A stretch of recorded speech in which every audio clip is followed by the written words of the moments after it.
Welcome back, you guys. Okay, I'm really excited for this episode because one of the most frustrating things I feel like is happening to a lot of you guys in business is this idea of like, I have so many ideas of what I should be doing in business. What's the like actual answer? And here's my philosophy on how I coach. And a lot of people are going to find this really shocking, but also like, it's the best thing about me. I don't ever answer that question because I do not believe that there is a like, you should do this blanket statement. I believe that there's always different ways to look at different opportunities and ideas around solving problems in business. So what I mean by that is, for me, I think that there's logical pathways for business depending on like what your end goal is, but ultimately like that's going to look different for everyone. So I thought I would go back through my DMs and look at some of the things that you guys have asked me about as far as like, should I do this or should I do that? And compare that and give you guys kind of my just like objective opinion around what pathway you should choose depending on what your overall vision in the business is. And so Lexi is going to be giving me some of the would you rather questions. And we're just going to kind of see where this goes. But these are all ones that have come from DMs, come from conversation. And I hope that this gives you guys some clarity on decisions that you should be making in your business. So Lexi, let's kickstart it. Let's go. I'm excited. Okay.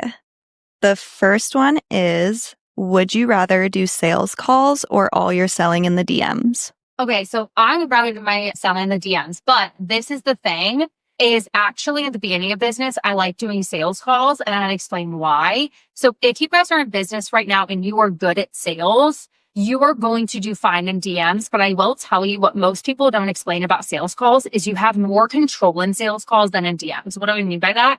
On a sales call, you're hopping on with someone who has openly said they're interested in what you're doing. You usually have them fill out a form before the sales call. So you already have an idea of if you have a good application, what the current state is, where they're wanting to go, and what their biggest bottlenecks are in getting there. Therefore, you can literally in the sales call, if you follow our strip method framework, talk through the signal that they're already experienced that they already gave you in the application. Utilize your framework to talk about how you're going to solve the biggest problem that they've expressed from their application, and then tell them that that framework is going to get them to their end goal, which they also will give you in the application. So sales calls, if you don't have like a 90% close rate, you're fucking insane because sales calls are so fucking easy because literally the application gives you the ammo. You're on a conversation where by the end of the call, you have the opportunity because they've stayed in the call with you unless they just hop off to close. Like they can just literally buy from you right on the call. And sales calls are so much easier in my opinion for control, for leverage, for all those different pieces. So if you're newer in business or you're not as good in sales calls actually are going to be easier, most likely for you. And if you can develop that skill set, it's going to fuel your ability to manage DMs. I like DMs because I like the easiness of them. And I've gotten to a point in sales where I can typically detect kind of like how well someone's going to navigate the conversation. I can usually identify the buyer type really quickly. So I like the easiness of a DM. I also think my audience likes the easiness of being able to just reach out first DM. I, can always downsell someone if I need to, but like for my higher ticket, like I can close a 30K client in a 20-minute conversation. I don't need a sales call for that. So for me personally, DMs all the way.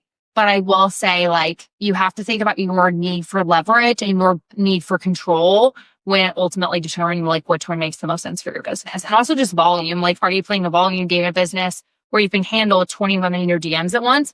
Personally, if I was playing a volume game, I would not do DM conversations. I would do more sales calls because it's like they get on, you one and done them, and then you're done. It's like closing the chapter every single sales call. DMs, they can take days, they can take weeks. Like it's just so much less control. It's very difficult to maintain an understanding of where each client is in the process and keep all of them straight when you're like 20 different DM conversations. So if you're playing a volume game or if you're newer in the sales process, just keep that in mind when figuring that out for yourself. Would you rather offer a full offer suite, including a low ticket taster, or funnel straight into a signature high ticket offer? Oh my God. I love the idea that you can have a good piece of content and sign a $20,000 or $30,000 client directly from it.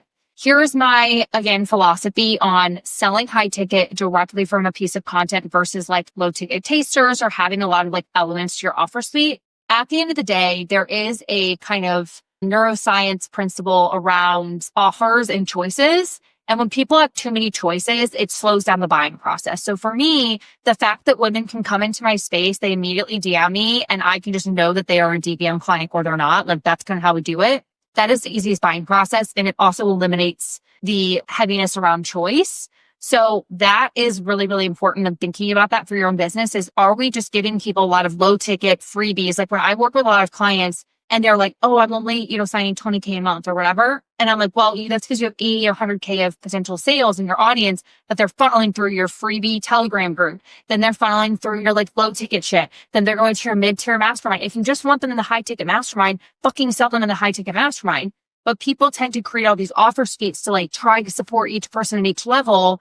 And it's definitely unnecessary. Now, if your sales skills are not solid, if you don't know how to pre-handle objections, if you feel like your audience needs a tease of your work, I don't think that low teaser taster stuff is bad, but just know that you really need to make sure that the sales process is not broken from them coming into that low teaser taster and knowing where their next step is.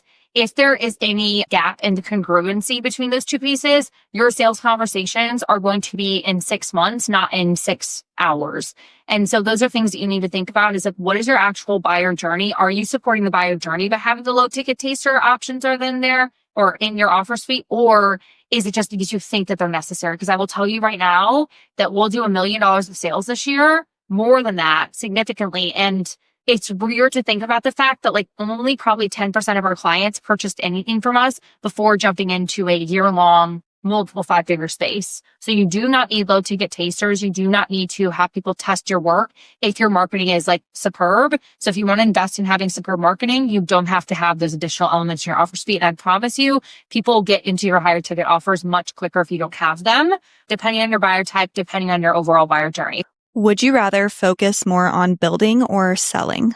So building or selling. So we're in a phase where my answer is going to be more on the building and what I call the structure phase of business versus what I call the momentum phase of business. So here's my philosophy around momentum and structure in business. I want you to think of momentum like your car. Your car is your vehicle of getting from point A to point B.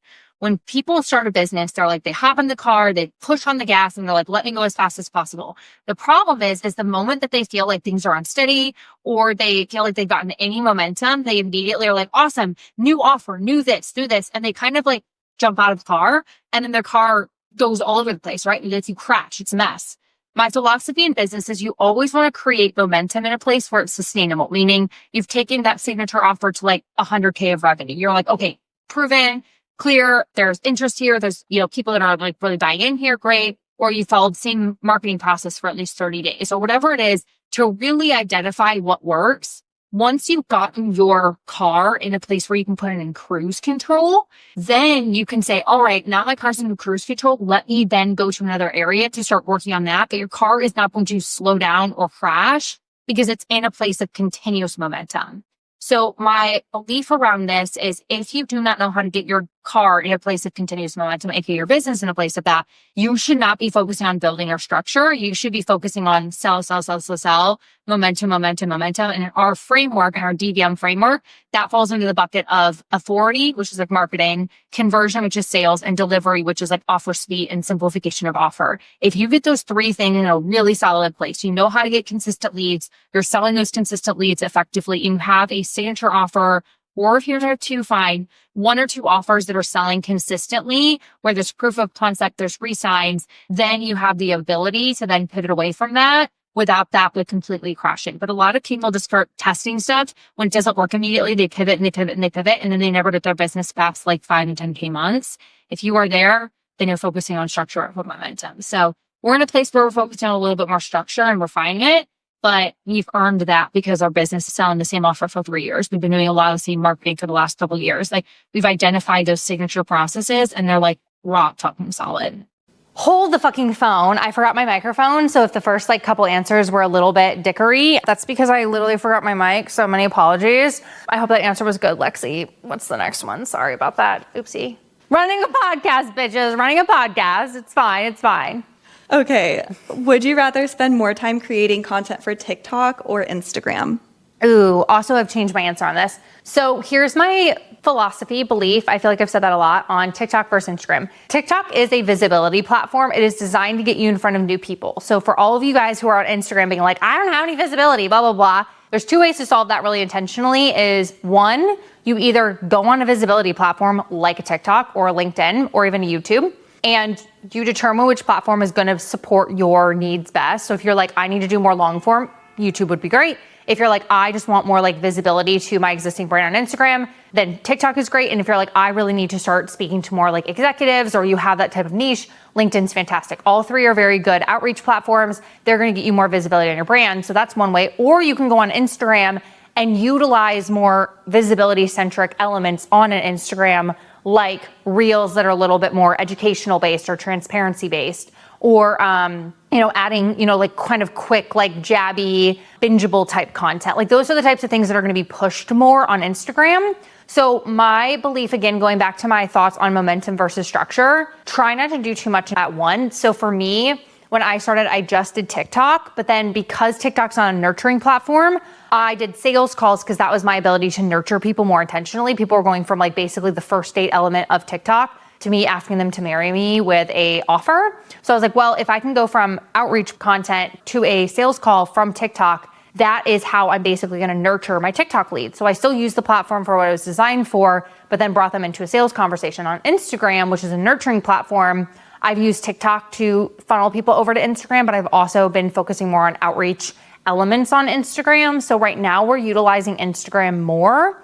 My answer would have definitely been TikTok 2 years ago, but that's kind of why our business has been able to, I think, scale very intentionally, as we did so much outreach in the beginning that it's not that I had a massive following. I think I have 2,000 followers right now on Instagram on my business page, but they're really solid. They're really aligned. And I know how to sell them well because, again, that's what the platform's designed for. So I think we're in a place where Instagram is kind of our dominant platform, but I will not say that starting on TikTok is a bad thing, especially when you're new, because you can play the volume game there and kind of get your reps and at bats on TikTok. And I do think that that's something that a lot of people neglect to do in the earlier parts of business. So my answer would be Instagram for our business. But again, it depends on where you're at and what you're looking to achieve. Would you rather focus on conversion content or visibility content? My favorite question ever. Visibility content or conversion content. So this is the difference. When you think about what we call our past method framework, which is problem, aware, agitation, solution, and transparency. Problem, aware, agitation, solution is very conversion centric. It follows basically the three elements that people need to hear in order to buy, which is understanding of their current state and why it's happening, alignment to the way you solve problems, and understanding of what happens when you solve those problems, like the end goal. So if people can walk through that sales process, like they will buy. So that type of content is what we post a majority of the time. Transparency content is definitely more visibility centric. Now, a lot of people do more like educational content to be visibility centric. I am not about that at all. Like that doesn't help. And that is the most visibility centric because it's so fucking generic. So yes, if you want 100,000 followers and okay sales in about 3 years, focus on visibility.